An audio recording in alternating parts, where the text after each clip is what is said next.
कहानी का शीर्षक है भिखारी का आत्मसम्मान। प्लीज सब्सक्राइब @सीमा मुदगिल। भिखारी का आत्मसम्मान। एक भिखारी किसी स्टेशन पर पेंसिलों से भरा कटोरा लेकर बैठा हुआ था। एक युवा व्यवसायी उधर से गुजरा और उसने कटोरे में 50 रुपए डाल दिया, लेकिन उसने कोई पेंसिल नहीं ली। उसके बाद वह ट्रेन में बैठ गया। डिब्बे का दरवाजा बंद होने ही वाला था कि अधिकारी एकाएक ट्रेन से उतरकर भिखारी के पास लौटा और कुछ पेंसिल उठाकर बोला, मैं कुछ पेंसिल लूंगा, इन पेंसिलों की कीमत है। आखिरकार तुम एक व्यापारी हो और मैं भी। उसके बाद वह युवा तेजी से ट्रेन में चढ़ गया। कुछ वर्षों बाद वह व्यवसायी एक पार्टी में गया। वह भिखारी भी वहां मौजूद था। भिखारी ने उस व्यवसायी को देखते ही पहचान लिया। वह उसके पास जाकर बोला, आप शायद मुझे नहीं पहचान रहे हैं, लेकिन मैं आपको पहचानता हूँ। उसके बाद उसने उसके साथ घटी उस घटना का जिक्र किया। व्यवसायी ने कहा, तुम्हारे याद दिलाने पर मुझे याद आ रहा है कि तुम भीख मांग रहे थे, लेकिन तुम यहाँ सूट और टाई में क्या कर रहे हो? भिखारी ने जवाब दिया, आपको शायद मालूम नहीं है कि आपने मेरे लिए उस दिन क्या किया। मुझे दया करने की बजाय मेरे साथ सम्मान के साथ पेश आए। अपने कटोरे से पेंसिल उठाकर कहा, इनकी कीमत है। आखिरकार तुम भी एक व्यापारी हो और मैं भी। आपके जाने के बाद मैंने बहुत सोचा, मैं यहाँ क्या कर रहा हूँ, मैं भीख क्यों मांग रहा हूँ। मैंने अपनी जिंदगी को संवारने के लिए कुछ अच्छा काम करने का फैसला लिया।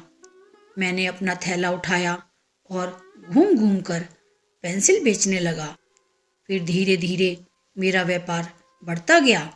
मैं कॉपी, किताब एवं अन्य चीज़ें भी बेचने लगा और आज पूरे शहर में मैं इन चीज़ों का सबसे बड़ा थोक विक्रेता हूँ। मुझे मेरा सम्मान लौटाने के लिए मैं आपका तहे दिल से धन्यवाद देता हूँ, क्योंकि उस घटना ने आज मेरा जीवन ही बदल दिया। फ्रेंड्स, आप अपने बारे में क्या सोचते हैं? खुद के लिए आप क्या राय स्वयं पर जाहिर करते हैं? क्या आप अपने आप को ठीक तरह से समझ पाते हैं? इन सारी चीज़ों को ही हम इनडायरेक्ट रूप में आत्मसम्मान कहते हैं। दूसरे लोग हमारे बारे में क्या सोचते हैं, ये बातें उतनी मायने नहीं रखती, या कहें तो कुछ भी मायने नहीं रखती। लेकिन आप अपने बारे में क्या राय जाहिर करते हैं, क्या सोचते हैं, ये बात बहुत ही ज़्यादा मायने रखती है।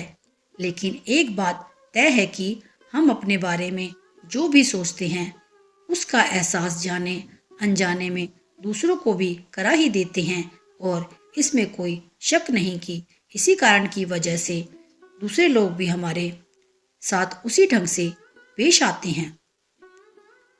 याद रखें कि आत्मसम्मान की वजह से ही हमारे अंदर प्रेरणा पैदा होती है, या कहें तो हम आत्म प्रेरित होते हैं। इसलिए आवश्यक है कि हम अपने बारे में एक श्रेष्ठ राय बनाएं और आत्मसम्मान से पूर्ण जीवन जिएं। आपसे निवेदन है कि कृपया हमारे चैनल @सीमा मुदगिल को लाइक एवं सब्सक्राइब कीजिए और नई नई कहानियाँ पढ़िए, देखिए और सुनिए। यह कहानियाँ जो कि उदाहरण के रूप में है, यदि आप अपने बच्चों को और समाज में सुनाते हैं तो निश्चित ही सभी का बेहतर चित्त एवं चरित्र निर्माण होगा। आपका बहुत बहुत धन्यवाद। आपकी सेवा में सीमा मुदगिल।